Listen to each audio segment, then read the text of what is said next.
Hi folks, welcome back to the Horde. I'm just a video making fool today. Let's see, where are we? Where I can't show this to you. It's about 10 to 5. It is April 12th, Saturday, 19.2 degrees. Regular heat wave around here, 68 Fahrenheit. There we go. Tomorrow is opening day for that flea market I go to out in Connecticut. So I know I have enough crap, but you can't be a crazy hoarder if you're not always buying new crap. So I will run out there. Normally opening day is a great day for the flea market. You have all kinds of interesting deals that kind of get in there. It costs, if you get there super early, if you get there before regular folks are let in, so to speak, right, it costs an extra... it costs $20 to get in.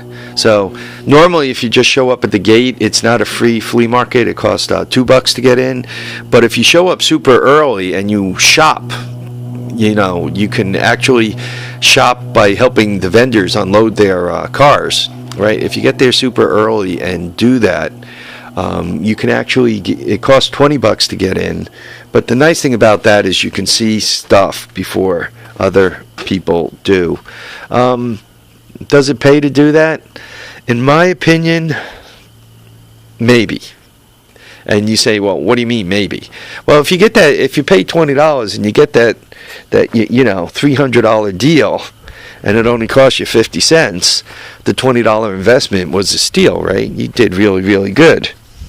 But if you pay the $20, and basically you and all the other vendors are walking around to get the deal, which means, you know, mostly the garage sale folks is where you get the deals from. You know, people who show up with a truckload of crap and they just don't want to bring the truckload of crap home. The garage sellers, if they're not set up yet, or if while they're trying to set up, you got, you know, all the $20 vultures beating on them, you know, basically you spend $20 to be frustrated and get elbowed in the face.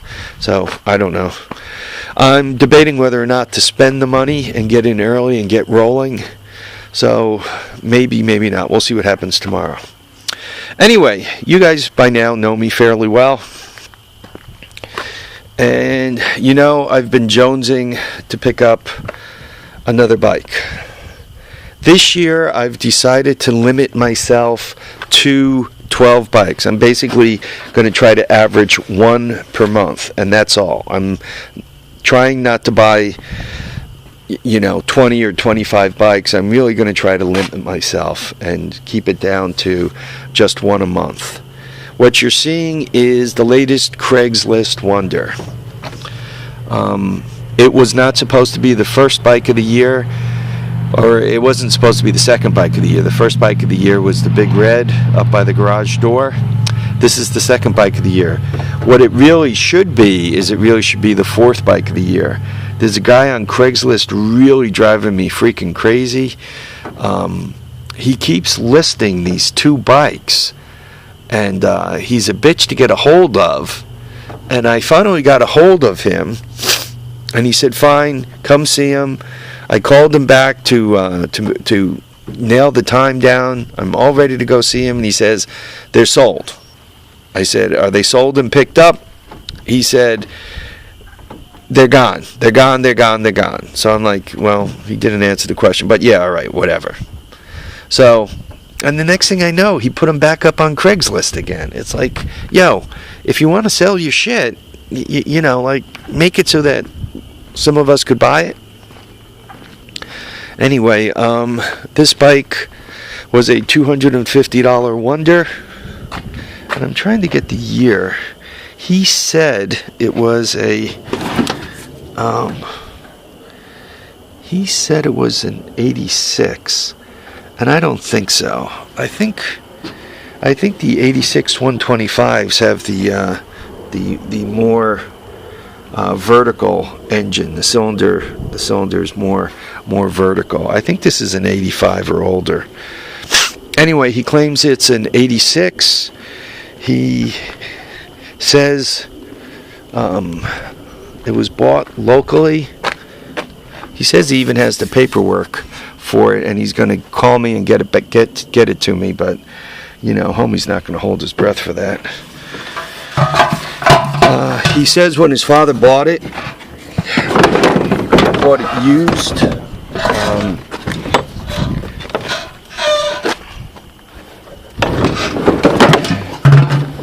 He says his father also bought a quad, a 125 quad with it. So there's the plastic, and it obviously has some mud on it. But though it's cracked, it appears as if it's all there. The seat, though the foam has some ugliness, it appears that it could be fixed up. You know, the trunks on these things, they never seem to have them. And even if you go on eBay, it seems to be hard to get one's hands on the trunk. If you pull the string, I did. It seems to have compression, and it did fire like once when I pulled the string. It's got the dashboard there. I don't know. I hope I have the right angle. But the key is broken off in it. It's got both brake levers, and they actually seem to work. I don't know about the headlight. The wiring, right? These 125s are pull and electric start. So you know, the wiring, I've seen them more hacked up than this. So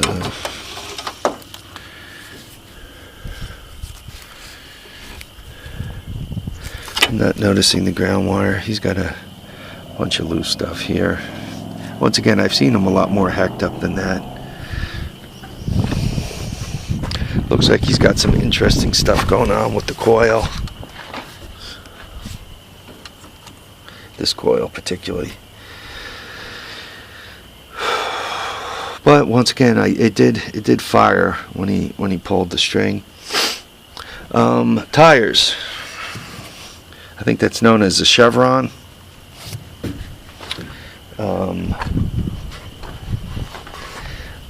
I'm not sure what I would call that.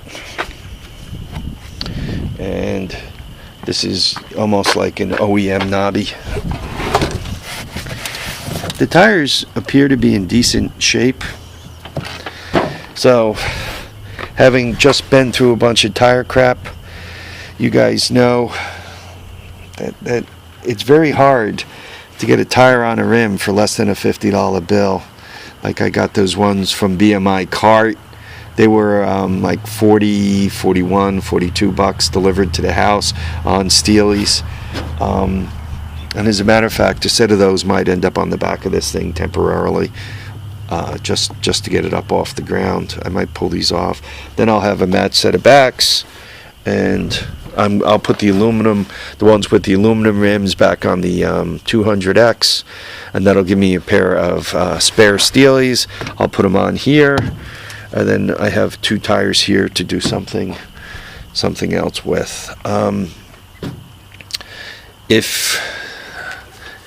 Once again, I paid $250 for this, and it also came with, he threw in this engine block, and I think the engine's from a 350X. I don't know that.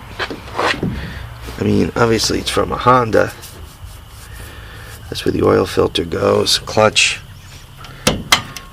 That's seized. Kickstarter. I think it's from a 350X. Once again, I don't know that, but another one with the welded shifter. I hate welded shifters. I don't know what kind of shape it's in, but it came with it. Worst comes to worst, it's, I don't know, probably 30 pounds, worth $6 worth of scrap metal. Hey, making a video. So yeah, he just threw that in. I don't know if it has any value. every once in a while you'll have somebody who says, oh man, I need a transmission off a 350X. So there it is. What else could I tell you guys about this thing? I don't think there's anything else I could tell you about it.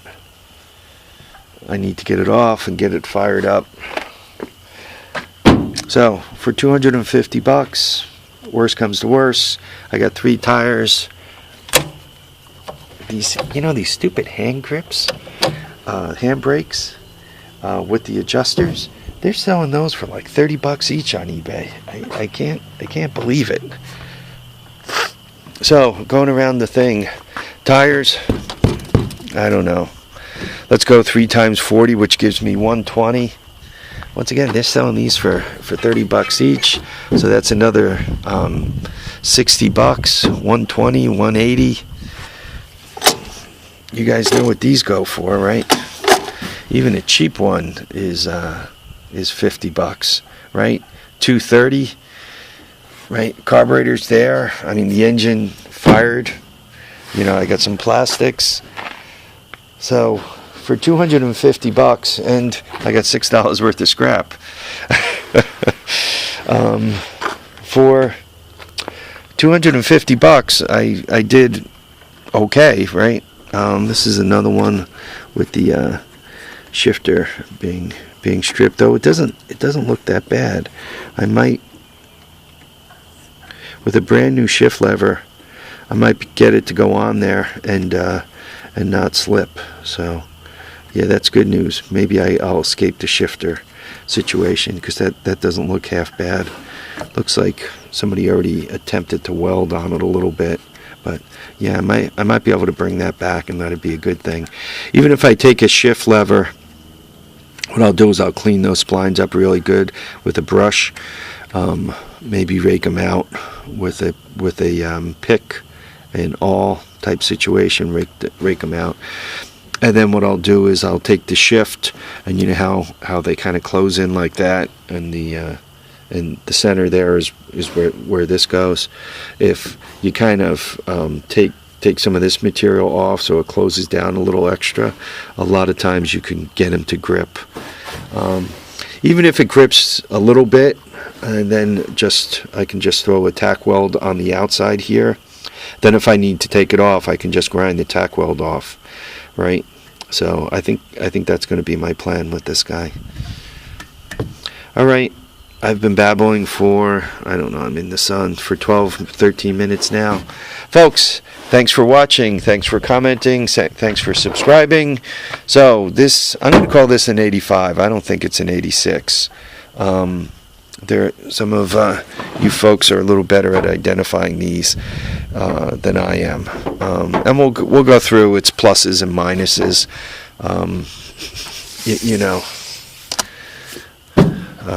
When I get it off and get it started and take it out for a ride. Once again, folks, tires down, handlebars up. Enjoy the beautiful weather. Look at this. That's the only cloud in the sky. I love it. Thanks for watching, commenting, and subscribing. Please take part in my contest. Bye now. We'll see you all soon.